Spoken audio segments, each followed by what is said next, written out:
Shalom et bienvenue de retour en Israël avec Aline. Vous vous êtes déjà imaginé assise à table avec Jésus pour manger? Et la question est, quel plat y aurait-il sur cette table? Que mangeaient Jésus et ses disciples il y a 2000 ans? Aujourd'hui, nous allons à Mahane Yehuda, le principal marché alimentaire de Jérusalem, pour découvrir ce qu'ils mangeaient, mais aussi ce qui était interdit. Et je suis sûre que vous allez être très surpris. Alors, si vous êtes prêts, commençons.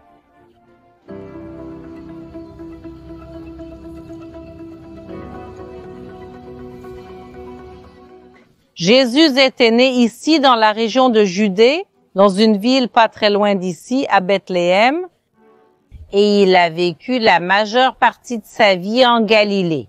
Il y a 2000 ans, dans ces régions, la plupart des aliments étaient produits localement et dépendaient aussi des saisons. C'était le cas pour la plupart des gens, mais pour les riches et les rois, eux, ils avaient des mets raffinés et importés. Nous avons par exemple des preuves archéologiques de vins importés d'Italie par le roi Hérode ou de familles riches qui faisaient revenir des poissons importés du Nil. Mais la plupart des habitants de Jérusalem et de tout Israël mangeaient de la nourriture produite ici et achetaient leurs aliments dans des marchés semblables à celui-ci.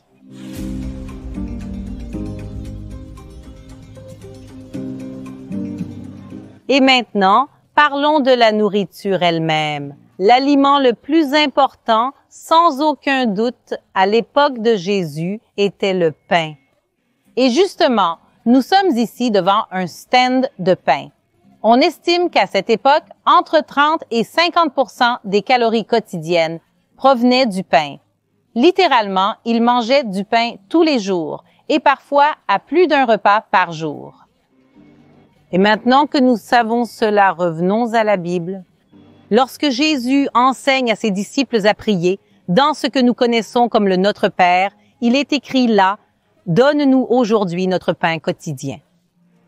Il était vraiment très important pour la survie à cette époque d'avoir du pain à manger.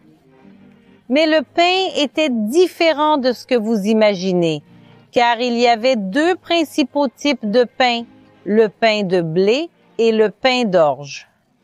Le pain de blé était le pain de meilleure qualité car le blé est plus facile à moudre, la farine était plus fine et donc le pain était de meilleure qualité. Mais c'était aussi un pain plus cher et c'est pourquoi ceux qui mangeaient du pain de blé étaient les personnes les plus riches ou alors on en mangeait lors d'occasions spéciales. Par exemple, le pain du dernier repas était probablement du pain de blé non levé. Et le pain d'orge était plus courant parmi les personnes modestes. Comme l'orge pousse dans des climats plus variés, dans des conditions plus diverses, elle était moins chère et donc plus accessible. Et si nous revenons encore une fois à la Bible, nous nous souvenons d'un miracle très important que Jésus a accompli. Lorsqu'il a multiplié les pains et les poissons et a nourri une foule de 5000 personnes, les amis, ces pains étaient-ils à l'orge? Écoutons le verset. Voici un garçon avec 5 pains d'orge et 2 petits poissons. Mais qu'est-ce que cela pour tant de monde? Jésus dit, faites asseoir le peuple. Il y avait beaucoup d'herbe à cet endroit et tout le monde s'est assis. Il y avait environ 5000 hommes. Alors Jésus prit les pains, rendit grâce et les distribua à ceux qui étaient assis, autant qu'ils en voulaient, et il fit de même avec les poissons. Et voyez comme c'est significatif. Ce garçon qui donne sa nourriture, il offre 5 pains d'orge et 2 petits poissons. Il était probablement une personne humble puisqu'il n'avait que du pain d'orge. Et le peu qu'il avait, qui était probablement toute sa nourriture, il était prêt à le donner à Jésus et à ses disciples. Il a littéralement donné le peu qu'il possédait et Jésus a alors pris cela et l'a multiplié bien plus, et tous ceux qui étaient là ont mangé en abondance, se sont rassasiés, et à la fin, il est écrit qu'ils doivent passer pour ramasser des paniers de nourriture pour récupérer ce qui restait. Et comme on parle tellement de pain, on va aussi acheter quelques petits pains maintenant. Et entre le pain d'orge et le pain de blé, je pense que je vais vraiment choisir le pain de blé, qui était vraiment considéré comme le meilleur à l'époque biblique. Alors allons acheter ensemble.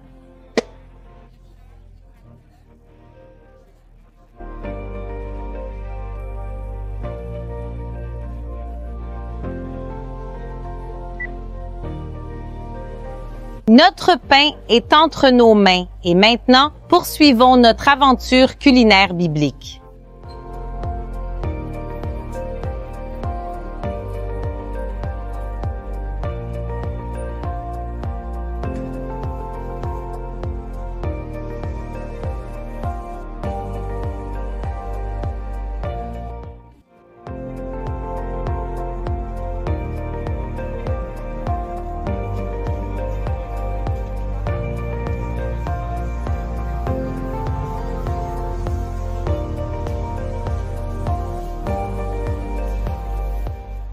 Et est-il écrit dans la Bible que la terre d'Israël a été bénie avec 7 espèces? Car le Seigneur, votre Dieu, vous fait entrer dans un bon pays, un pays de ruisseaux d'eau, de sources, de nappes profondes qui jaillissent des vallées et des montagnes, un pays de blé et d'orge, de vignes, de figuiers et de grenades, un pays d'oliviers, d'huile et de miel. Un pays où vous ne manquerez de rien et où rien ne vous fera défaut. Un pays dont les pierres sont du fer et des montagnes desquelles vous extrayez du cuivre. Vous mangerez, vous serez rassasiés et vous louerez le Seigneur, votre Dieu, pour la bonne terre qu'il vous a donnée. Et nous allons continuer notre promenade dans le marché pour voir si ces espèces sont encore autant consommées aujourd'hui qu'à l'époque et comment elles sont consommées. Allons-y!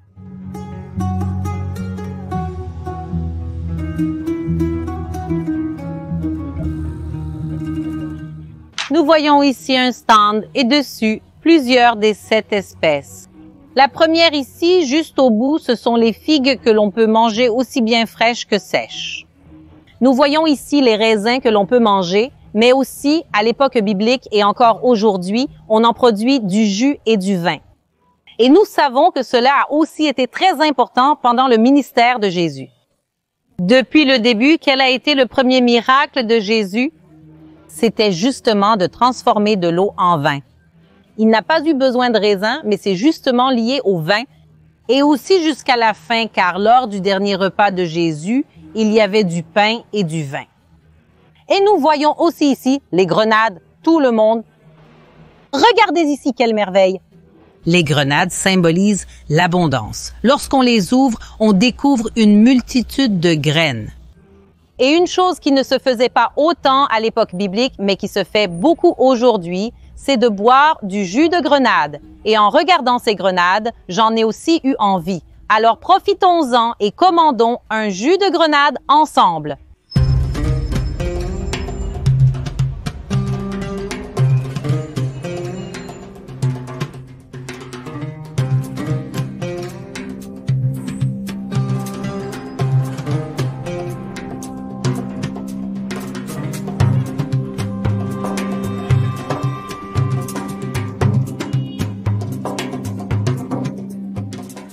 Et comme on dit en hébreu, tout le monde, le Chaim, santé, buvons notre petit jus et continuons notre promenade. Très bon.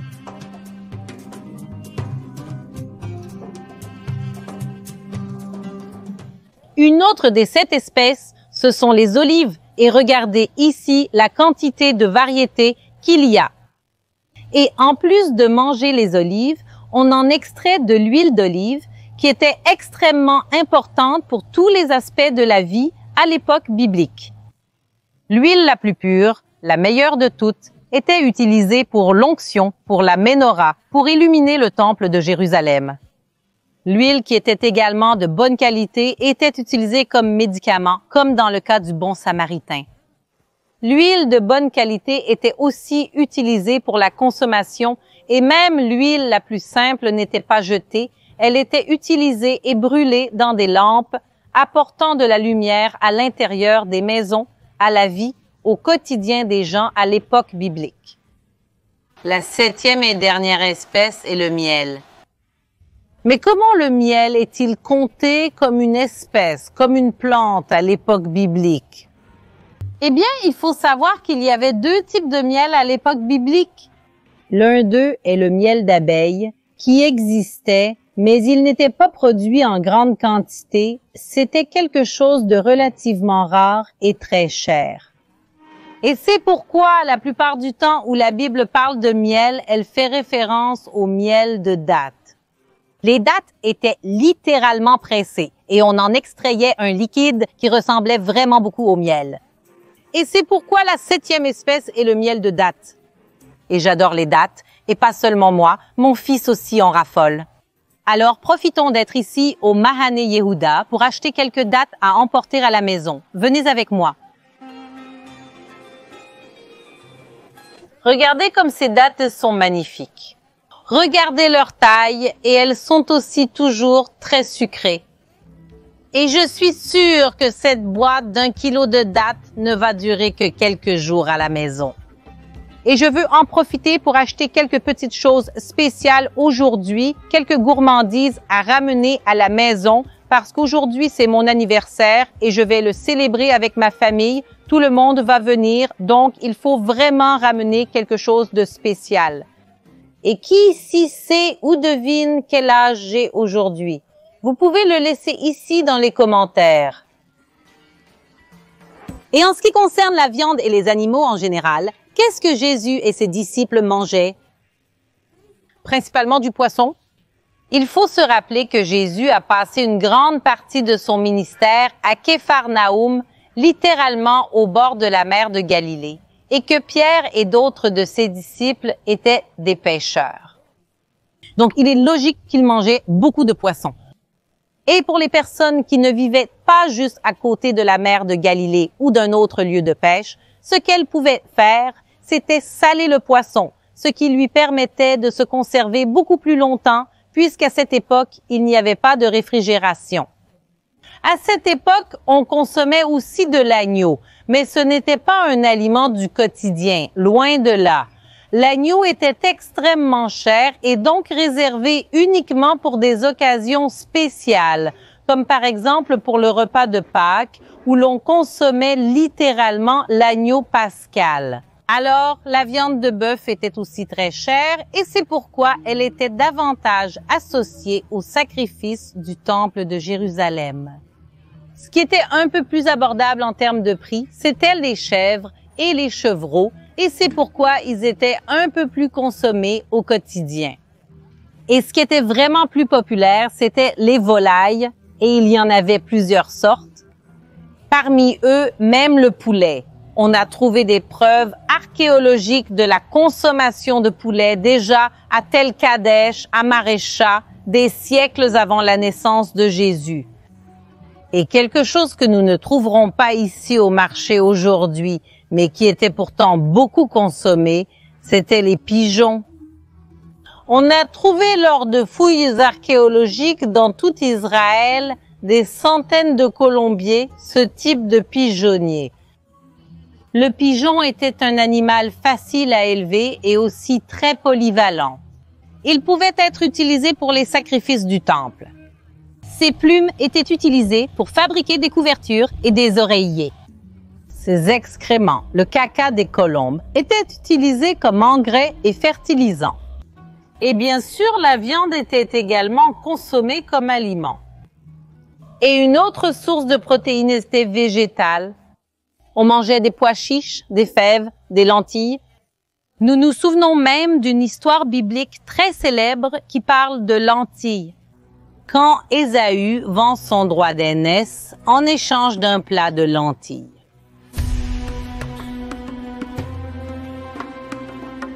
L'une des choses les plus typiques que l'on trouve ici au marché Mahane Yehuda Ce sont justement ce type de stand où il y a des épices, des thés et des aromates. Et certaines d'entre elles sont ici exactement comme à l'époque biblique. Regardez ceci, c'est même plus ancien que l'époque de Jésus, ce sont des graines de coriandre. Et c'est ainsi que la manne était consommée par le peuple d'Israël dans le désert, et la maison d'Israël l'appela manne, et elle était blanche, semblable à la graine de coriandre. Et son goût était comme des gâteaux au miel. Nous ne pouvons pas goûter la manne, puisqu'elle n'existe plus, mais au moins de cette façon, nous pouvons avoir une idée de son apparence. Et maintenant, nous allons ranger pour garder le magasin en ordre. Nous allons mettre la coriandre du coin. Et rappelez-vous que Jésus parle aussi des épices de son époque. Il parle de la menthe, il parle de l'aneth et il parle aussi du cumin. Et jusqu'à aujourd'hui, on utilise beaucoup ces trois épices ici. D'ailleurs, ici, nous pouvons voir le cumin juste à l'entrée du magasin. En effet, les gens savaient manger sainement, mais aussi très savoureusement à cette époque-là.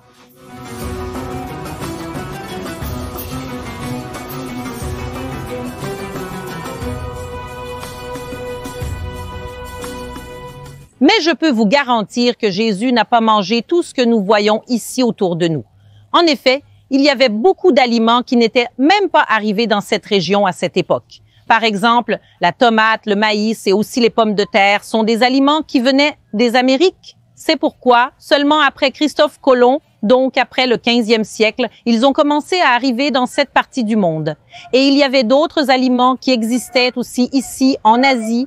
Israël se trouve en Asie, pour ceux qui ne le savent pas. En Asie, il y avait, par exemple, le riz. Cependant, le riz a besoin de beaucoup d'eau pour l'agriculture et Israël est une terre sèche. Et c'est pourquoi, jusqu'à aujourd'hui, on ne produit pas de riz nulle part en Israël. 100% du riz qui est vendu ici autour est importé d'autres pays. Et il y a des aliments qui n'étaient pas consommés à cette époque et qui ne le sont toujours pas aujourd'hui ici en Israël. Saviez-vous qu'il est complètement interdit de vendre toute une série d'aliments sur ce marché? Ici, il est interdit de vendre du porc, des fruits de mer, des crevettes, du calamar, du poulpe et d'autres aliments similaires. Cela est dû aux interdictions qui se trouvent dans l'Ancien Testament. Dans le livre du Lévitique, il y a toute une série de restrictions alimentaires, une liste de ce qu'on peut et ne peut pas manger. Ce sont par exemple les versets qui interdisent la consommation de fruits de mer. De tous les animaux qui vivaient dans l'eau, vous pouvez manger les suivants. Tout ce qui a des nageoires et des écailles dans les mers et les rivières, cela vous pouvez le manger. Cependant, tout ce qui n'a ni nageoires ni écailles dans les rivières et les mers, tout ce qui pullule dans les eaux et tout être vivant qui se trouve dans les eaux, cela sera une abomination pour vous. Vous devez les considérer comme une abomination, ne mangez pas leur chair et tenez-vous à l'écart de la dépouille de ces animaux. Et il y a des lois qui limitent la consommation d'autres animaux, comme le porc. Dites aux enfants d'Israël, parmi tous les animaux qui sont sur la terre, voici ceux que vous pouvez manger. Tous ceux qui ont la corne fendue, le sabot divisé en deux et qui ruminent, ceux-là, vous pouvez les manger. Le porc aussi, car il a la corne fendue et le sabot divisé, mais il ne rumine pas, il sera impur pour vous. Ne mangez pas de sa chair et ne touchez pas à son cadavre. Ces animaux seront impurs pour vous. Voyez que ces lois s'appliquent bibliquement au peuple d'Israël et une grande partie de la population d'Israël les suit encore aujourd'hui. Et au Mahané Yehuda en particulier, il y a une règle parmi tous les commerçants qui interdit la vente de ces animaux. Donc, vous pouvez venir ici et vérifier dans toutes les boucheries d'ici Aucune ne vendra de porc, de chameau, de lapin ou d'autres animaux interdits. Mais c'est une règle du marché et non de l'État d'Israël. Israël est un pays démocratique, chacun peut vendre et acheter ce qu'il veut. Donc, il y a des endroits qui choisissent effectivement de vendre des animaux qui sont répertoriés dans le Lévitique comme des animaux interdits. Donc, la personne qui veut manger ces aliments ici en Israël peut aller dans ces marchés et aussi en acheter. Mais si nous revenons à parler de ce qu'il y avait sur la table de Jésus, il y avait les aliments qui étaient autorisés selon les lois bibliques. De la même manière que ce marché existe jusqu'à aujourd'hui,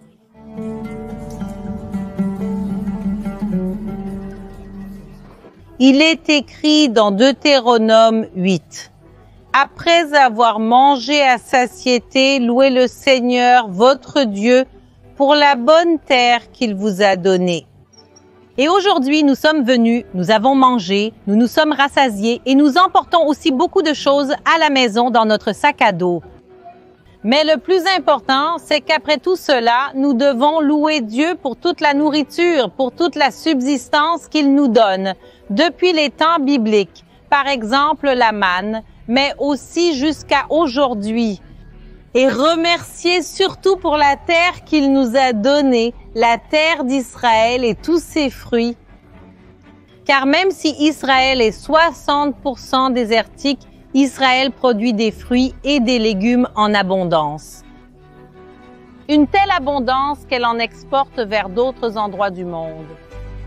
Je trouve incroyable que, en marchant dans le marché ici à Jérusalem, nous puissions relier le présent de l'État d'Israël au passé de la nation d'Israël, à ce que Jésus lui-même a mangé avec ses disciples ici, il y a environ 2000 ans. Le passé et le présent d'Israël restent très connectés. Et si vous avez aimé la vidéo d'aujourd'hui, n'oubliez pas de laisser un like, de vous abonner à la chaîne et on se retrouve avec plus de nouveautés d'Israël la semaine prochaine.